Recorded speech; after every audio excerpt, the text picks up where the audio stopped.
하나님의 말씀은 고린도전서 3장 1절에서 3절입니다.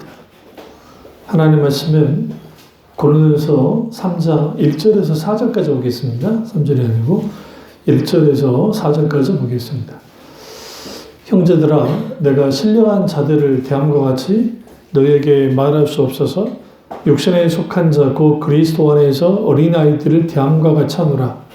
내가 너희를 젖으로 먹이고 밥으로 하지 아니하노니 이는 너희가 감당하지 못하였음이거니와 지금도 못하리라. 너는 아직도 육신에 속한 자로다. 너희 가운데 시기와 분쟁이 있으니 어찌 육신에 속하여 사람을 따라 행함이 아니리요.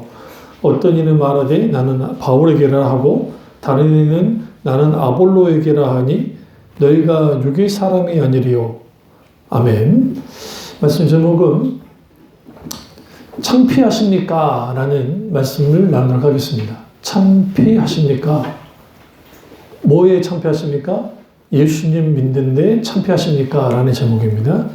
말씀 제목은 예수님을 믿는데 창피하십니까? 라는 제목으로 말씀 나누도록 하겠습니다. 오늘날 우리가 예수님을 믿을 때 창피하죠? 안 창피합니까? 우리가 창피하지 않아야 정상인데 많이 창피해요. 정치적으로 잘못된 분들이 그분들이 뭐 목사 직임을 가지고 있다 할지라도 창피한 일들이라고요. 그게 좌파든 우파든 상관없이 참 세상 앞에 창피하게 만들 때가 있습니다.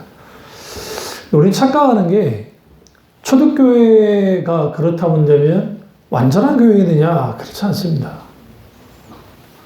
예루살렘 교회가 거의 모델이 되는 교회거든요. 그런데 거기서도 구제 문제 때문에 히브리파 과부들과 헬라파 과부들의 구제하는 일, 그러니까 그들이 이제 먹고 살아야 되잖아요. 근데 그때 분쟁이 있었잖아요. 그래서 사도들이 이제 더 이상 우리가 기도와 말씀을 전무하고 나머지는 올라 말하면 부교육자 같은 사람들 맡기자. 근데 거기서 대표적인 게 뭐 스테반이라든지 그런 사람들을 세우는 거예요.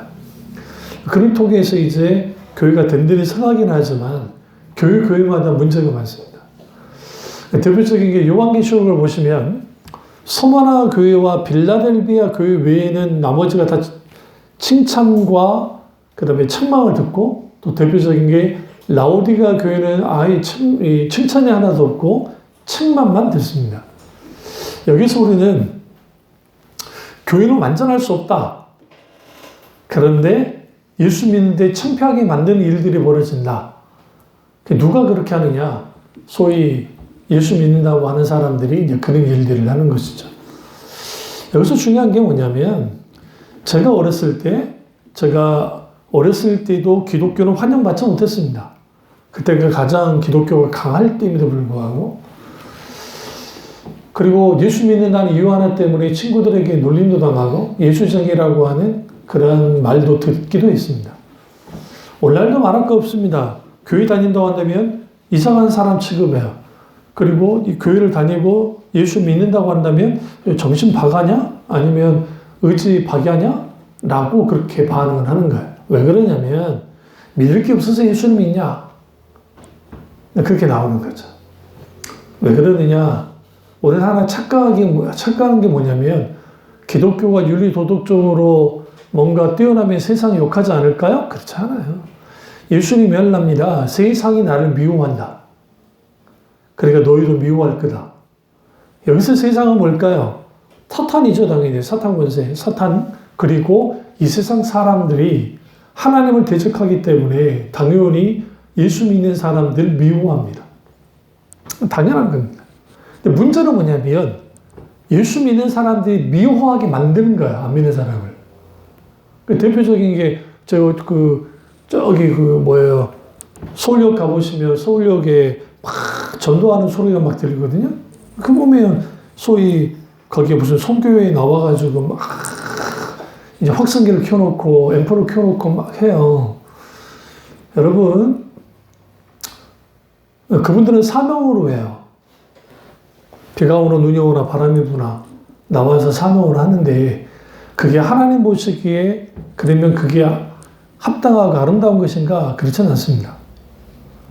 이 부분은 이제 박영수 목사님 너무나 잘 다뤘어요. 무례하다는 거야.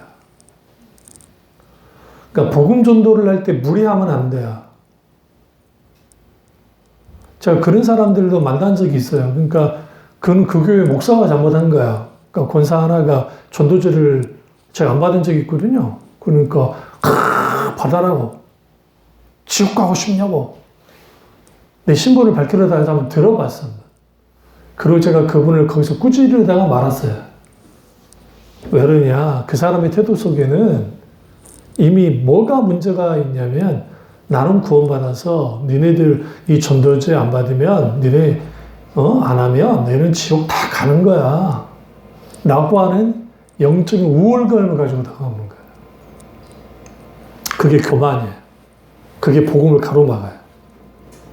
오히려 멋진 분도 봤어요. 그러니까 지하철 같은데 이제 저는 이제 그런 거 많이 이용하니까 죄송합니다 라면서 악기를 소리도 그렇게 크게 키지 않아요. 바이올린으로 이제 그 우리 다 알 수 있는 뉴 레이저업인가 그 있잖아요. 그 찬양 있잖아요. 어쨌든 그러면 그런 거를 참 연주를 해요. 그리고 난 다음에 차분하게 예수님, 나를 살리신 예수님을 전하게 왔는데 예수님을 구원받으십시오. 그러고 탁 물러가는 거예요. 요즘에는 이제 전도를 못하게 해요. 그런 거는 다 이제 신고가 들어가고 속아내니까. 근데 아직도 소위 전도하는 사람들 태도 속에는 이제 그러한 무례함이 있어요. 그러니까 그 무례함이 반감을 갖게 만들어요. 그래서 우리가 예수 믿는 사람은 신사적이어야 돼요. 그리고 신사적일 뿐만 아니라 그들 위에 서 있어야 돼요. 그게 유리 도덕적이든 아니면 영적인 것이든 서 있는 상태에서 전도를 하든 아니면 이제 그 주님을 전하든 해야 되는데 그게 아닌 거죠. 심지어는 태극기와 이스라엘 국기와 그걸 들면서 하나님 막 부르짖고 기도해 그게 기독교입니까? 아니에요. 제가 분명히 말씀드릴게요. 그들의 신앙이 하나님 믿고 있나요? 그렇지 않아요. 그들은 종교적인 소위 신념체계 아래 종교적인 경험 아래 정치 이념을 그대로 집어넣어놨어요. 이러면 신앙은 기본적으로 변질이 돼요. 그러면서 어떻게 되냐면 종교로 끝나요. 종교는 힘이 있어요. 왜? 신념 체계를 따라가기 때문에. 그러니까 그분들이 아주 무례해요. 그리고 그것이 자기들이 하나님 편에 선 거라고 그래요. 그래서 사탄을 타도해야 된다, 마귀를 타도해야 된다 하면서 그렇게 나와요. 그런 분들이, 나이 든 분들이 상당수 거기 따라 나와서 태극기를 흔들면서 그러시잖아요. 저희 정치 이야기를 하자는 게 아니라 신앙 이야기를 하자는 거예요. 신앙의 정치가 이념이 딱 들어와 버리면 이념적인 신앙은 아주 독이 돼요. 그게 대표적인 게 십자군 전쟁에 십자군 나갔던 사람들이 그랬던 것이고 그 외에 소위 개신교 안에 그러니까 소위 개혁교회 속에서도 그런 짓들을 한 거예요. 그 대표적인 게 화란 네덜란드 개혁교회가 이 남아프리카에 가서 인종주의를 가지고 나갔던 이유가 백인 우월주의 사상이 그대로 그 기독신앙과 결합이 되어지면서 그들을 아주 착취하고 말할 수 없는 인권 탄압을 했단 말이에요. 그게 신앙인가? 그렇지는 않다는 거죠. 여기서 우리가 참 실망스러운 일들이 고린도 교회에서 일어났어요. 그게 뭐냐? 오늘 보시면 사도 바울이 그들에게 편지를 썼는데 내가 너희에게 젖을 먹이는 말을 하지 절대로 내가 밥으로 너희에게 안 했다. 젖을 먹였다. 여기서 젖은 뭐냐면 하나님의 말씀을 먹이는데 그냥 우유 같은 거밖에 못 먹였다는 거야. 딱딱한 밥을 먹일 수가 없었다. 왜? 너희들은 영적인 어린아이이기 때문에 그렇다. 오늘날에 영적인 어린아이들이 교회를 황폐시킵니다. 그러니까 영적인 어린아이들이 직분자가 되어지면 이게 심각해져요. 왜 심각해지냐면, 그러니까 영적인 어린아이가 목사가 되고, 영적인 어린아이가 장로가 되고, 영적인 어린아이가 권사가 되어져 버리면 이게 심각해져요. 근데 문제는 뭐냐면, 영적인 어린아이들이 신앙 연조가 붙어서 직분자가 딱 되어지면 어른 역할을 하려고 그래요. 한국교회 특징이 그거야. 한국교회가 이렇게까지 교회가 많아진 이유는 뭐냐면, 교회 세우려면 분란이 나서 쪼개가지고 교회 세우고, 교회 세우면 분란이 나서 쪼개서 교회를 세우고 그랬거든요. 긍정적인 것은 교회가 많이 늘어났다는 거. 부정적인 것은 개나 소나 다 그냥 이게 말도 안 되게 늘어나다 보니까 그다음부터는 직분의 가치가 사라져 버린 거예요. 우리 어머니가 했던 말 중에 하나가 어렸을 때, 야, 요즘에는 개나 소나 집 사준다? 그 무슨 말이야? 좀 알고 있죠? 나 때는 7년 동안 교회에 있어도 평집사 밖에 쉽지 않았다는 거야. 그 시절이. 근데 요즘 개나 소나 다 준다? 요즘에는 35세 넘으면 권사 다 줘요. 우리 교회가 특이한 케이스지. 어지간하면 줘요. 줘서 뭐 하느냐? 하나의 시스템을 만들고 싶어 하는 거예요. 여기서 우리가 조심해야 될 게 뭐냐면, 오늘 이 예수 믿는 게 창피한가? 원래 많은 사람들이 창피해요. 근데 재밌는 게, 연예인들 중에는 자기는 크리스찬이라고 그래요. 근데 그들의 삶이나 그들의 어떠한 신앙 고백을 들어보면 저 사람이 정말 예수님을 만난 사람인가 하는 의문이 들 때가 있어요. 목사의 눈으로 볼 때. 그분들이 간증 프로에 나와서 막 간증을 하고 전도사가 됐다가 뭐가 됐다가 막 하거든요. 제가 좋아하는 분 중에는 옛날에 개그맨 김정식 목사님, 그 다음에 김종찬 목사님.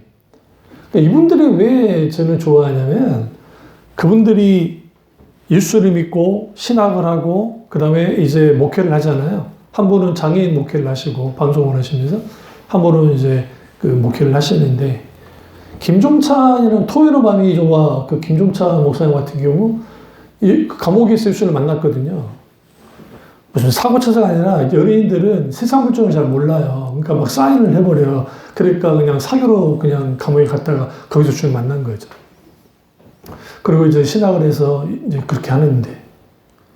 근데 김종찬 목사님이 그렇게 됐으면 막 간증을 부를 거잖아요. 그럼 교회가마다 와서 토요일 이런 밤이 좋아를 불러달라고 한 거예요.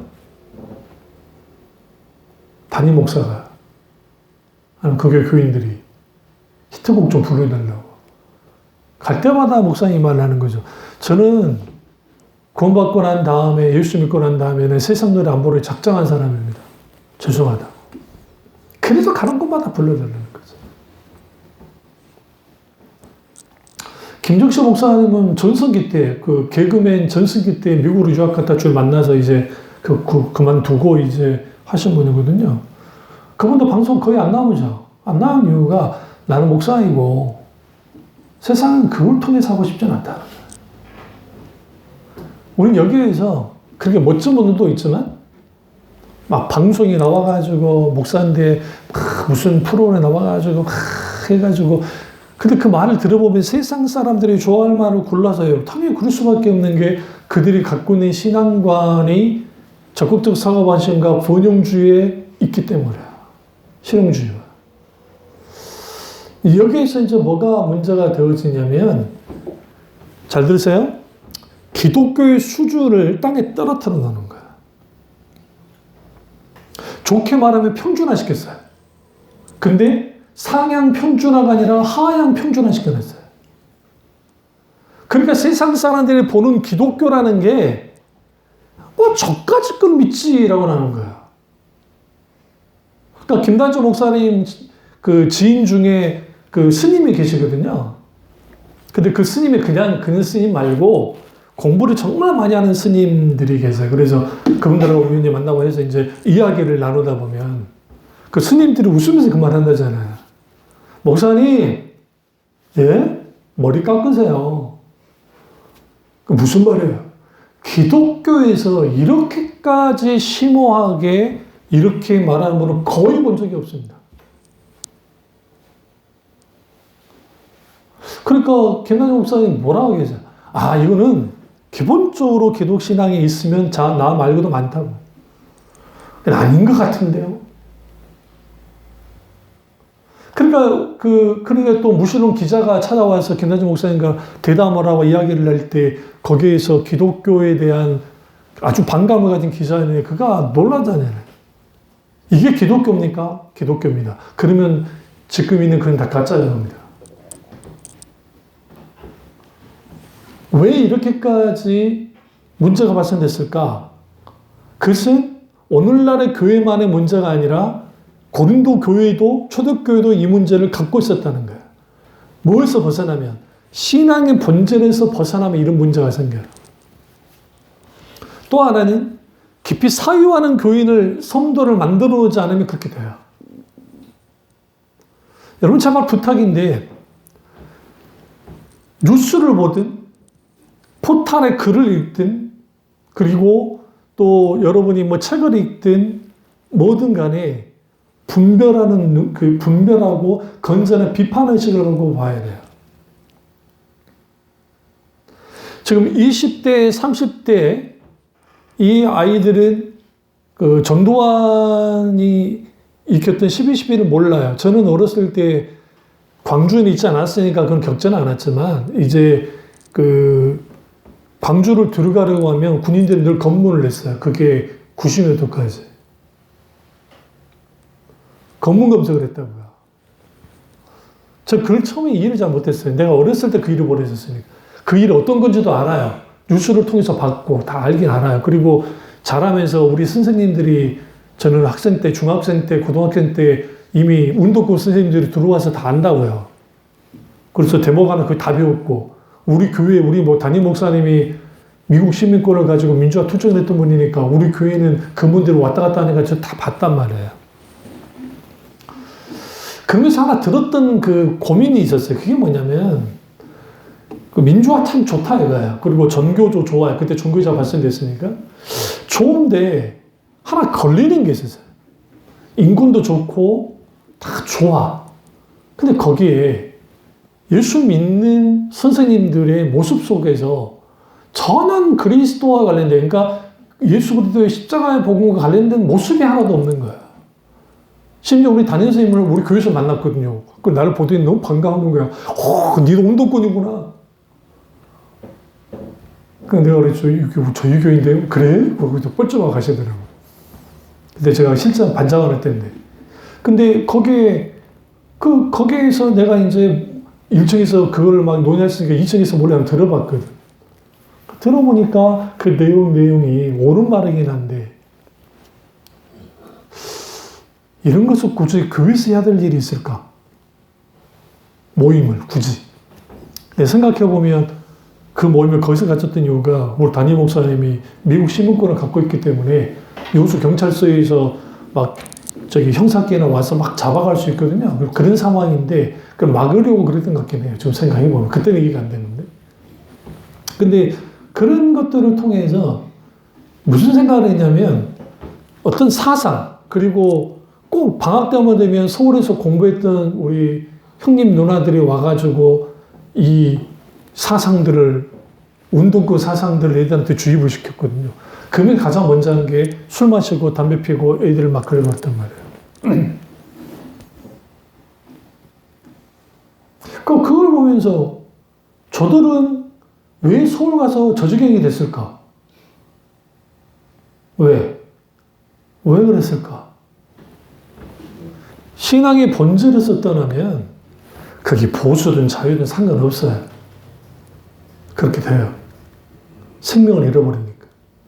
그러면 여기서 있게 되는 게 뭐냐면 육신에 속한 자가 이걸 플리시맨이라고 그러는데, 육신에 속한 자의 가장 큰 특징이 있어요. 그것은 뭐냐면 영적으로 그들이 하나님의 말씀을 소화할 능력이 없어요. 그리고 세상 사람과 크게 구별되지 않아요. 다시 말하면 예수를 믿는데 왜 세상 사람과 똑같이 사느냐? 그들의 가치관과 세계관이 깨진 적이 없는 거야. 이것을 프란시스 세퍼가 정확하게 다루고 있어요. 저도 그 의문을 갖고 있었는데 20대 초반에 프란시스 세퍼의 책을 읽으면서 제가 한 거예요. 그때 깨달은 거야. 아, 그렇구나. 그러니까 왜 그러냐면 우리는 순복음이잖아요. 그러니까 엄청나 뜨겁고 거기에 엄청난 역사를 경험을 많이 했어요. 그러니까 신비로운 병추부터 시작해서 막 거기에 방언이 터지고 환상을 보고 입신을 하고 거기에서 막 뜨겁게 기도하면서 종교적 체험은 엄청난데 왜 저들은 말을 하거나 행동을 하거나 삶을 살 때에는 예수 믿지 않는 사람과 똑같을까? 응? 30년이나 예수를 믿었는데 박용서 목사님이 왜 하나도 안 뺏길까요? 라고 질문하는 그 사람의 질문과 똑같은 관점에서 본 거예요. 어릴 때. 왜 그랬을까? 왜 그렇게 되는 것인가? 원래 그래요. 인간이 원래 그래요. 안 바뀌어요. 근데 뭐가 바뀌어야 되느냐? 내 가치관과 하나님의 가치관이 충돌해야 돼요. 이것에 대해서 나의 멘토인 에이든 토저 목사님이 이 부분을 잘 다루셨어요. 세상과 충돌하라. 세상과 충돌하지 않는 교인, 세상과 충돌하지 않는 교회는 더 이상 교회도 아니고 진정한 그리스도인이 아니라기 때문에. 왜 그렇게 말하는 거냐? 여기서 세상과 충돌하는 것은 단순히 세상과 싸워라는 게 아니라 진리를 가지고 십자가의 복음을 가지고 정정당당하게 맞서야 돼요. 그리고 세상 가치관, 세상 어떠한 사상, 세상 어떠한 것들이 내게 이렇게 주어질 때 우리는 그것에 대하여 맞서기도 하고 대답하기도 하고 때로는 그것에 대하여 우리는 이기기도 해야 된단 말이에요. 근데 그걸 못해. 왜? 영적인 어린아이거든. 왜 영적인 어린아이가 됐는가? 하나님의 말씀을 소화할 능력이 없으니까 들을 귀가 닫혀버렸기 때문에 들어도 듣지 못하고 보아도 보지 못하고 도무지 깨달아 알지를 못하니까. 혹자는 이런 말 하잖아요. 제가 교회 다닐 때 감옥에 가보면 집사들이 허다하다고. 그 시대에도 벌써 30년 전인데도 불구하고. 그럼 왜 그렇게 됐을까? 왜 그런 일들이 벌어지는 것인가? 소위 우리는 한 가지 착각하고 있는 것 중에 하나가 뭐냐면 세상은 절대로 교회에 대하여 그렇게 관대하지 않아요. 그것은 진짜 예수를 제대로 믿으면 하나님의 말씀의 기준에 분별해서 딱 서게 되어지면 세상이 추구하는 것과 하나님이 추구하는 것이 전혀 달라요. 근데 이런 것들이 교회 안에 많이 들어왔어요. 그러니까 별로 거침도 없고 불편함이 없는 거예요. 예수 믿는데. 여러분 예수 믿는데 좀 불편해야 돼요. 목사님의 설교가 좀 불편해야 된다고요. 근데 불편한 설교가 거의 없어. 왜? 이렇게 사고 저렇게 사고 세상은 그렇게 사십시오. 그러면서 적당하게 버무려서 여러 가지를 짬뽕을 시켜서 심리학적으로 마케팅적으로 아니면 사람들 으쌰으쌰 시키는 그런 것들을 통해서 감성이 호소하는 것들을 통해서 그렇게 신앙생활을 시켜놨단 말이에요. 그러니까 그러다 보니까 거기에서 뭐를 상실했냐면 방향성을 상실해버린 거예요. 예수 믿고 천국 가야 돼만 있어요. 그런데 예수 믿고 어떻게 살아야 될지에 대한 것들은 없어요. 그냥 예수 믿고 복 받고 그냥 그렇게 누리며 사는 거야. 그 정도는 있지만 구원 받고 난 다음에 내가 무엇을 해야 되는지를 몰라. 왜?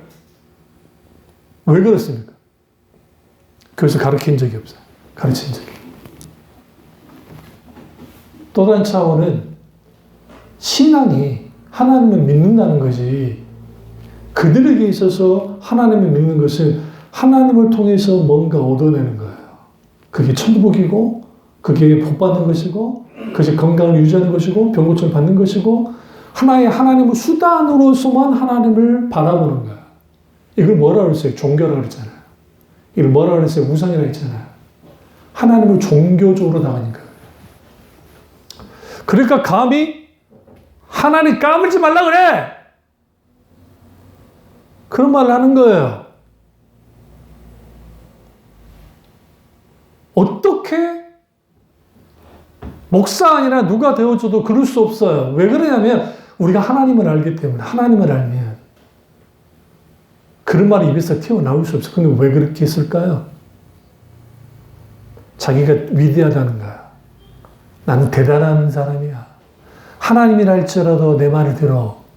근데 니까지 것들이 뭔데 그래. 이게 은사주의자들 그렇게 한 거 아세요? 그 말을 할 때 그 사람들 은사주의와 붕주의 같이 짬뽕 됐어요. 그 영적인 교만함을 가지고. 그러면 이러한 것들이 매스컴을 통해서 타는데 여기서 여러분 조심해야 될 게 여러분이 스마트폰으로 포탈을 글을 읽어나갈 때 꼭 마지막에 누가 썼는지를 좀 보세요, 제발. 오마이뉴스인지, 조선닷컴인지, 아니면 뭔지 좀 보라고요, 좀 제발.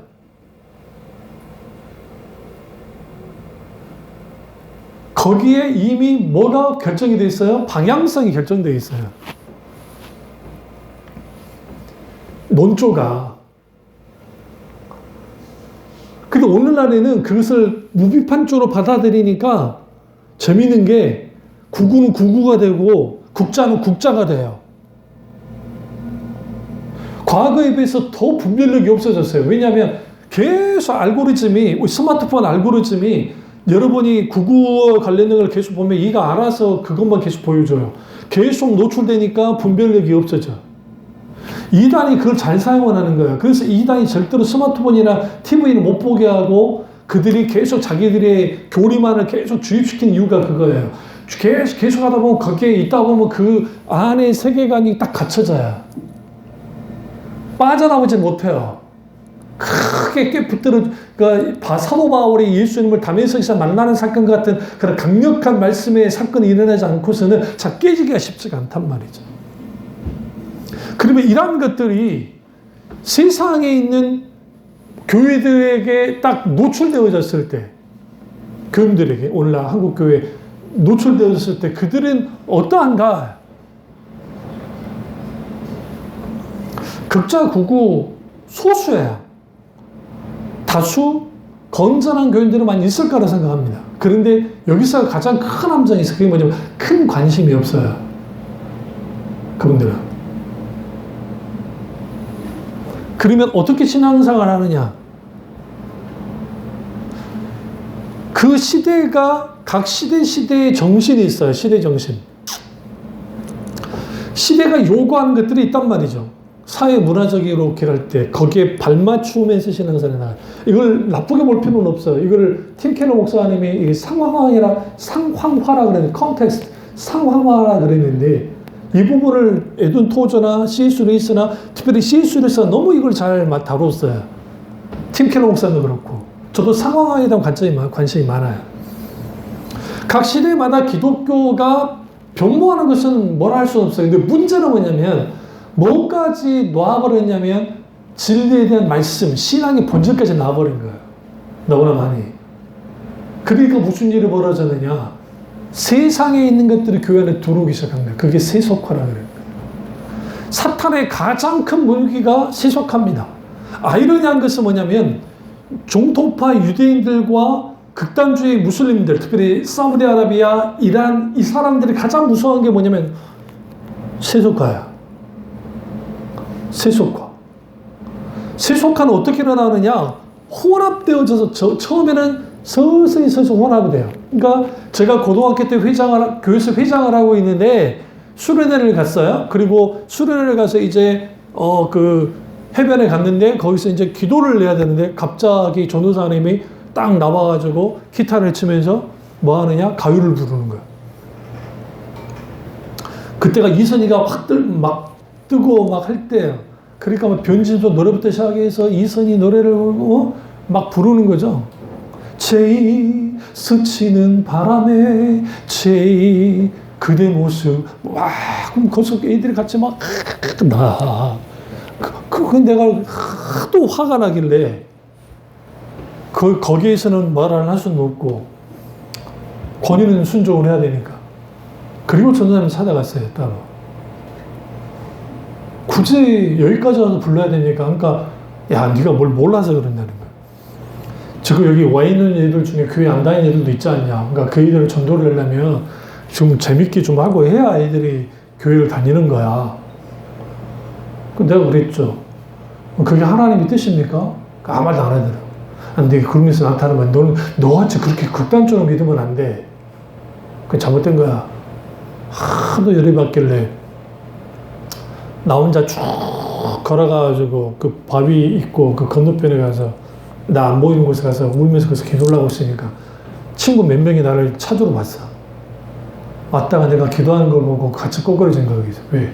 거기 강력한 성령 기름을 부고 주고 있었거든. 성령의 기름 부음이 막 있었거든. 그러니까 전도사님도 이제 어떻게 하고 왔더니 보니까 이제 뻘쭘해진 거야.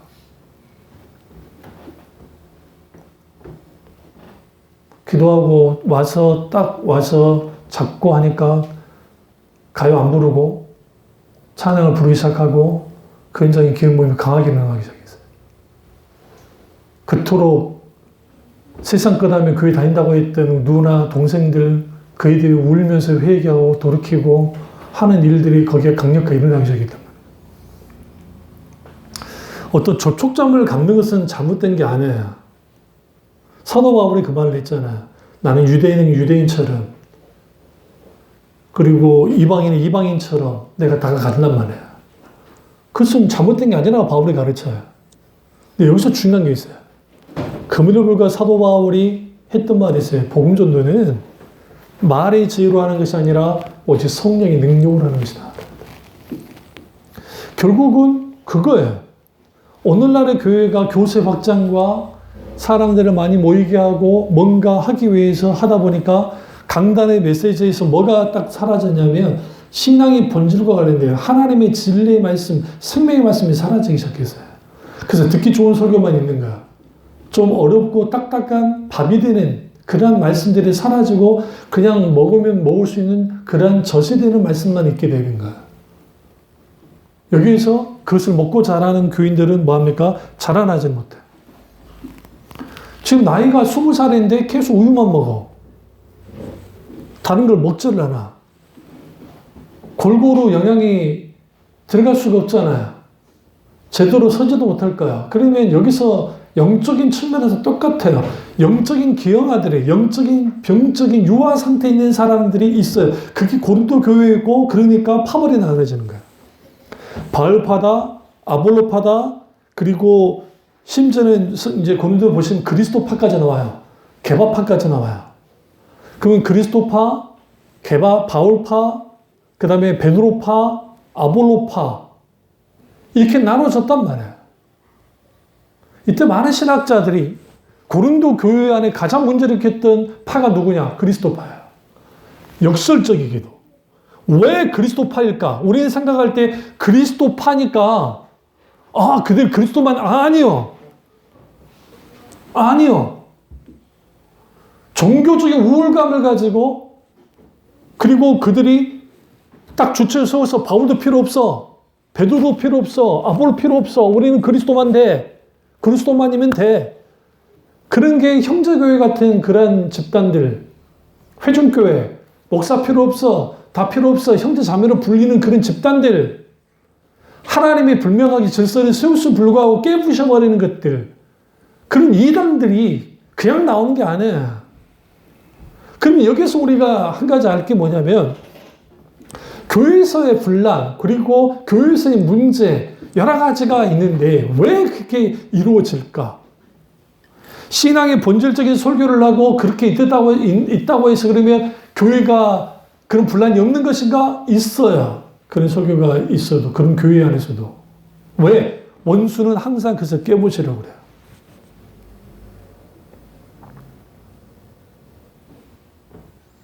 그럼 왜 우리는 예수 믿는데 창피할까요? 존경받을 만한 목사들이 없어져. 그 어떻게 보면, 언뜻 보면은 카톨릭은 안 그런 것 같잖아요. 카톨릭이 잘하는 게 뭔지 아세요? 카톨릭은 정말 홍보 잘해요. 그리고 누군가를 신격화시키는 데는 아주 달관해. 왜? 그들의 교리 자체가 사람을 성인으로 추도하기 때문에 그들에 대한 업적과 이것을 잘 많이 들여다봐가지고 그걸로 사람들을 포장을 해주니까 사람들이 그걸 보니까 그러는 거예요. 우리는 많은 사람들이 김소환 추기경님 정말 존경받을 만한 분이지만 근데 그분이 정말 그렇게 존경받을 만한 분인가? 퀘스천이에요. 퀘스천이라고요. 그분과 관련된 글도 보고 하는데 그러니까 그분을 공격하려는 게 아니라 그러면 여기에서 우리는 중요한 게 한국교회는 한경주 목사님 그분 정도가 존경받긴 하죠. 그러나 한경주 목사님 스스로가 그렇지 않다고 하잖아요. 사람을 통해서 기독교가 뭔가 유명해지고 화려해집니까? 그러면 꽝이에요. 1세기 당시 보세요. 교회에서 바울이 유명했고 베드로도 유명했고 예수님 동생 야고보도 유명했고 유명했습니다. 그런데 그 유명한 사람들을 통해서 교회가 존재했나요? 아니에요. 성령님이에요. 그들은 하나하나씩 다 순교당하고 다 갔어요. 근데 그들을 신격화시킨 존재가 나왔죠. 그게 로마 카톨릭 교회예요. 4세기 당시. 그게 베드로예요. 베드로를 성인의 만년으로 돌려놓으면서 사람을 높이면서 그러면서 자연스럽게 바울도 그렇고 거기에 있는 성인들을 숭배하기 시작하면서 당연히 이후에 마리아가 나와요. 신앙이 변질될 수밖에 없죠. 그러나 거기에는 뭘 가진다고요? 그래서 그런 것들을 조금 이제 좀 이걸 좀 무마시켜야 되잖아. 그러니까 윤리 도덕을 강조하기 시작하는 거야. 왜? 로마 카톨릭이 윤리 도덕적이지 못했거든. 그러니까 윤리 도덕을 강조하면서 윤리 도덕적으로 사회적으로 그렇게 하면서 뭔가 그런 교회, 그런 기독교가 윤리 도덕이자는 거야. 아니라고요. 제발 부탁인데.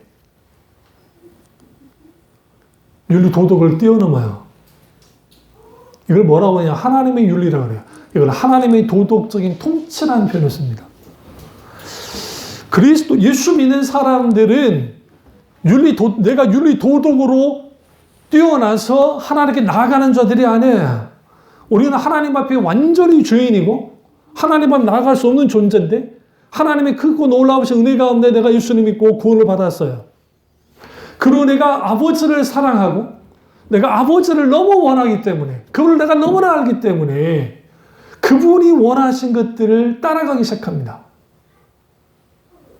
그것이 뭐냐? 예수 그리스도 그분을 따라가기 시작할 때 세상 윤리와 세상 도덕을 뛰어넘는 것이 일어나기 시작해요. 그게 뭐냐? 하나님 나라의 통찰에 있게 되어지는 하나님의 백성들의 삶이에요. 그게 산상수훈. 마태복음 5장 1절부터 8장 1절에 나오는 산상수훈이에요. 그 삶을 살아내는 거예요.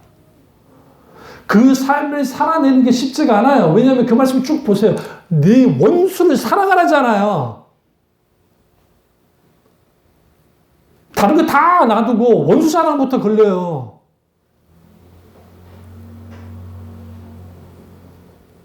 응? 근데 그 삶을 살아내요. 누가? 그리스도인이. 그들이 누구냐? 1세기, 2세기, 3세기 당시 핍박을 받고 있던 그리스도인들이에요. 그렇기 때문에 그들의 영적인 영향력이 컸던 거예요. 여기서 우리는 분명히 알아야 될 게 있어요. 그게 뭐냐면,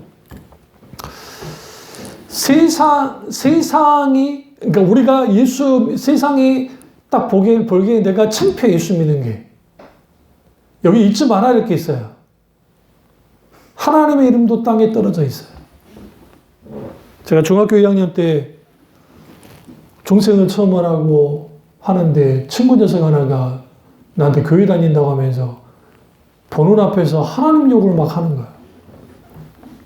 또 은혜 받았잖아요. 그리고 뜨거운 불이 있고 불을 막 뜨거울 텐데 근데 갑자기 비너스 같은 이 거룩한 분노가 나타나서 제가 그런 사람이 아닌데. 그리고 그 녀석이 싸움도 잘하는 녀석이 있어요. 딱 서가지고 보는 앞에 딱 보면서 그 내가 한 것도 아닌 것 같아. 의자에서 딱 일어나지니 내 정신이에요. 근데 내가 딱 보면서 나사렛 예수 그리스도 이름으로 명하노니 너희 부모와 너희 엄마 아빠가 싸우며 이 시간부터 너희 집은 계속 분란이 일어날 것이며 그런 네가 만약에 회개하고 돌이킨다면 일이 벌어지지 않을 거다. 선을 넘게 애가 벙 떠버렸어. 그냥 그 자리에. 애들 다 보고 웃고 난리가 난 거지. 그 시대에도 하나님의 이름이 땅에 떨어져 있었어요. 제가 그걸 못 견뎌야 돼. 원래 주님이 그렇게 되는 걸 못 견뎌야 돼, 그리스도인들이. 근데 오늘은 우리는 너무 잘 견뎌. 나를 건들면 못 견딜지만 주님 건드는 것도 잘 견뎌. 그 녀석이 이틀 후에 나한테 와서 몰래 와가지고 내가 잘못했다. 그럼 나 교회 다니기로 했다. 그러니까 제발 그 저주를 좀 풀어주라. 내가 피식 웃으면서 야, 그 저주는 네가 회개했으면 다 상관없어. 괜찮아. 그러고 난 다음에 그 녀석이 나한테 접근을 안 했어요. 그 학기 끝날 때까지. 겁이 나서. 실제로 내가 물어봤어. 이제 이 녀석은 말을 안 하니까 나한테. 단순히 그 일이 벌어진 거예요, 계속. 얘가 너무 놀란 거야. 왜냐면,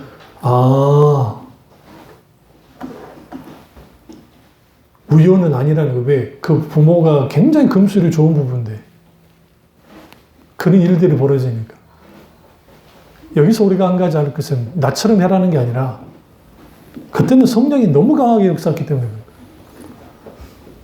하나님의 이름이 땅에 떨어졌기 때문에 당연히 예수 믿는 사람들도 당연히 같이 뭐한다? 욕을 먹는다. 그러니까 예수 믿는 사람들이 예수를 창피해야 한다. 결론적인 말씀 드릴게요. 1세기 당시 그리스도인들은